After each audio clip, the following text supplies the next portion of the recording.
فرقة طيور الجنة في غزة حدث كبير بالنسبة للآلاف من الأطفال الذين زحفوا إلى ساحة الكتيبة برفقة عائلاتهم لمتابعة فرقة النشيد الأردنية الشهيرة.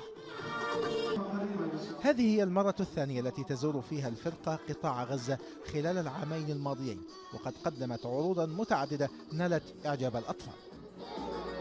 أنا مبسوطة كثير ويعني فرحانة عشان طيور الجنة إجوا. شعور جميل وبحب طيور الجنة، والله هيك إن شاء الله ربنا يخلي لنا إياهم.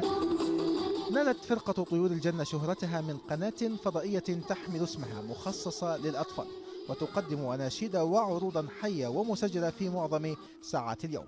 وتقول إحصاءات القناة إنها من بين أكثر القنوات مشاهدة في أوساط الأطفال في قطاع غزة. لا شك إني متابعة جيدة وإني بحب كثير هاي القناة، قناة هادفة للأطفال وأيضا قناة ترفيهية وإحنا بنحبها كثير، وإن شاء الله يدوم يعني فخرها وعزها فينا. ورغم انخفاض درجة الحرارة في قطاع غزة إلا أن الفرقة نجحت في بث أجواء حماسية ساهمت في التخفيف من سوء الأحوال الجوية.